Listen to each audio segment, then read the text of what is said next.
नमस्कार सबको। आज के वीडियो में रियल एंटरटेनमेंट वाले बंधु ने बहुत अच्छा वीडियो बनाया है। दो वहाँ के नौजवानों से मिले हैं और उनकी राय इतनी फटाकेदार है कि सुनने में मज़ा आएगा। उन्होंने पूरे पाकिस्तान की बैंड बजा दी है। आज इंडिया की इकॉनमी टॉप 5 पे आ चुकी है। क्या रीज़न समझते हैं? उन्होंने जो बहुत सी ऐसे कंट्रीज़ हैं जिन्हें पीछे छोड़ दिया और अब इंटरनेशनल रिपोर्ट्स के मुताबिक ये है कि आने वाले कुछ सालों में वो टॉप 3 में भी जा सकती है। क्या वजह समझते हैं? एक तो अगर देखा जाए तो पहली बात तो ये है कि मतलब जो अपॉर्चुनिटी है वो इंडिया असल टाइम पे उसको इवेल करते हैं, उस अपॉर्चुनिटी को यूटिलाइज करते हैं। अगर हम इसको कंपैरिजन में पाकिस्तान के साथ ले लें, हम बिल्कुल, पाकिस्तान की क्या वजह? हम तो नीचे जाते जा रहे हैं, बजाय स्टैंड एक स्टेबल भी नहीं हो पा रहे। वो तो वजह यही है ना कि हमें जब कोई अपॉर्चुनिटी मिल जाते हैं तो हम उसको अवेल नहीं करते हैं। उसी तरह देखा जाए, हम अभी तक तकरीबन जब जब से पाकिस्तान बना हुआ है हम 22 टाइम्स, और अभी जो रिसेंटली जो प्रीवियस वीक में ये जो लॉन्च जो है वो अप्रूव्ड हुआ वहाँ से, ये मेरे ख्याल में 23rd टाइम्स हुआ है। लेकिन जब भी ये हमें जो कर्ज़ा देते हैं, जो पैसे देते हैं, वो हम यहाँ लेके आए सही तरीके से उसको हम यूटिलाइज़ नहीं करते हैं। इसके अलावा कर्जा लेने में भी मैं समझता हूँ एक अगर अदारा बना है इंटरनेशनल तो वो इसी काम के लिए बना है। उसके अंदर कोई बुरी बात नहीं है। आप मुश्किल में हो, आप ले सकते हो, लोन ले सकते हो, कर्जा ले सकते हो, लेकिन उसे ठीक से यूटिलाइज करें। उसका मेन रीज़न तो यही है ना कि उसको मतलब किस तरह यूटिलाइज़ करना है। तो देखा जाए कि हमने मतलब फर्स्ट टाइम हमने जो 1958 में जो लोन लिया था, तो वहाँ से लेकर आज तक यानी 2022 तक हमने उसको कभी इस तरह नहीं किया कि हमने उसको आगे बढ़ा दिया या इसके ऊपर हमने इंपोर्ट एक्सपोर्ट को जो है आगे बढ़ा दिया। नहीं, हम नीचे आ रहे हैं। तो इसका मेन वजह एक तो ये भी हो सकता है कि हमारे पॉलिसी मेकर जो है वो मतलब स्टेबल पॉलिसीज़ नहीं है। दूसरा है कि जो पॉलिटिकल इंस्टेबिलिटी आजकल तो बहुत ज़्यादा जा रहा है। ये जो मतलब पॉलिटिशियंस के अंदर एक दूसरे को नीचे गिराते हैं। अगर देखा जाए अभी ये जो एक क्लैश हो रहा था तमाम सूबों के बीच में कि वो IMF से जो है वो प्रूव करे, कोई साइन नहीं कर रहा था, कोई वो नहीं कर रहा था, वो असल में एक दूसरे को गिराने के लिए मुल्क को नीचे गिरा रहे हैं। So that is one of the main reason. Sorry आपकी बात काटिए, पाकिस्तान का शायद मेन इशू यही है कि हम पाकिस्तान का बाद में सोचते हैं, पर्सनली अपना पहले सोचते हैं। आपने पॉलिसीज़ की बात की, इंडिया ने कौन सी ऐसी पॉलिसीज़ अपनाई हैं आपके ख्याल में कि यार इंडिया आगे से आगे जा रहा है, economy wise, infrastructure wise, education wise? कौन सी ऐसी पॉलिसीज़ हैं?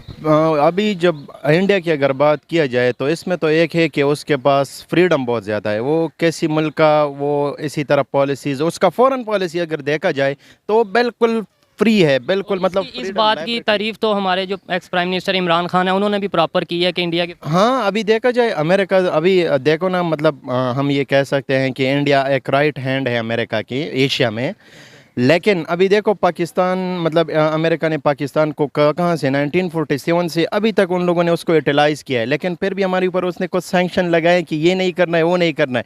लेकिन हम इंडिया को देखो, मतलब उसके साथ बहुत अच्छा टाई है अमेरिका के साथ, लेकिन वो जाके अभी भी जो रशिया के साथ वो डीलिंग कर रहे हैं सैंक्शंस के बावजूद। हाँ, तो असल में अभी उस यही तो वजह है ना कि मतलब उसके जो फॉरेन पॉलिसीज़ है वो भी मतलब फ्री है। कोई वो नहीं करता है, कह रहा है कि मुझे सिर्फ उन लोगों से मतलब बिजनेस करना है जिसमें मेरा फ़ायदा हो, कि मतलब नेशनल इंटरेस्ट जो है ना उस पर फोकस कर रहा है। बिल्कुल, मुझे भी यही बात समझ आती है कि इंडिया की जो पॉलिसी है उसके मुताबिक ये है कि जिसमें इंडिया की आवाम को फ़ायदा होगा उनके हुक्मरान वही फैसला करते हैं। लेकिन हमारे हुक्मरान चाहते या ना चाहते हुए कर्ज़ों के बोझ तले इतना दब चुके हैं कि हमें लोगों के ऑर्डर मानने पड़ते हैं, दूसरे कंट्रीज़ के ऑर्डर मानने पड़ते हैं। आप इस हवाले से 1-2 मिनट में कुछ कहेंगे? मैं तो सिर्फ यही कहूँगा कि सारी उम्र हम अंधेरे में खुश हैं लेकिन इंडिया के साथ ताल्लुकात अच्छे नहीं करेंगे। इट्स आयरॉनिकल, सही है।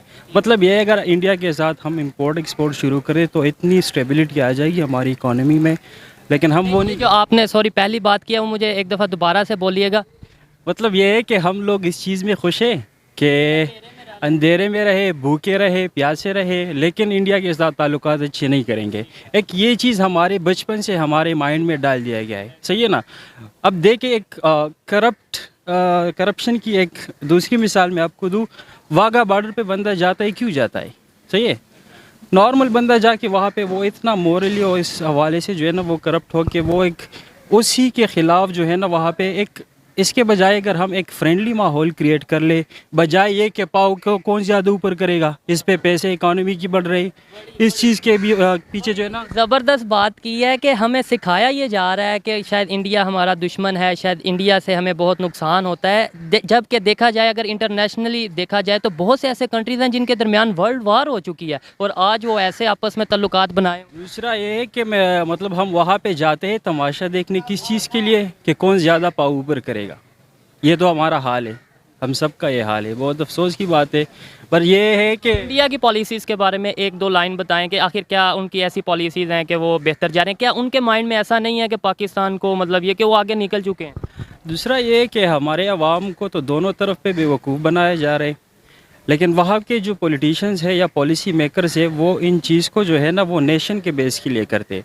हमारे पे तो यहाँ पे एगोइस्टिक लीडर्स है हमारे, वो अपने ईगो के लिए लड़ रहे, वो जो है ना स्टेट के लिए या नेशन के लिए नहीं लड़ते, वो एक अपने ईगो के लिए लड़ते हैं। दूसरी बात ये हमारे लोग वो जो है ना उस चीज़ के एक इंस्पायर हो जाते हैं, एक लीडरशिप के नहीं पर्सनालिटी बेस पे। तो इस वजह से जो है ना हमारा हाल यही है। अगर और इन्होंने ये जो बात की है कि हमारी अभी सोच इधर ही है कि कौन वाघा बॉर्डर पर टांग ऊंची उठाता है, शायद जो टांग ऊंची उठाता है वो ही शायद ज़्यादा ताकतवर है, जबकि टांग उठाने से कुछ भी नहीं होता। और सेकेंडली ये भी मैं आपको बताता चलूँ, अब तो ऐसा माहौल है कि जो इस तरीके से कोई बात करता है, लाइक अभी मैं ये कंटेंट कर रहा हूँ, वीडियो कर रहा हूँ, इसका मकसद यही है कि पाकिस्तान की आवाम को, पाकिस्तान की यूथ को बताया जाए कि अगर इंडिया तरक्की कर सकता है हम भी कर सकते हैं। लेकिन ऐसे कंटेंट बनाने वाले को भी अक्सर यही कहा जाता है कि ये शायद इंडिया से फंडिंग है या इस तरीके से। नहीं है वो, एक तो एक मतलब आजकल दौर इस चीज़ का है, तो मतलब एक अवेयरनेस स्प्रेड करने का बेहतरीन तरीका यही है। दूसरा ये कि मतलब हर किसी को चाहिए कि उसको अपने मुल्क के बारे में पता हो, और स्पेशली अगर कंपटीशन तो होता ही नेबर से है।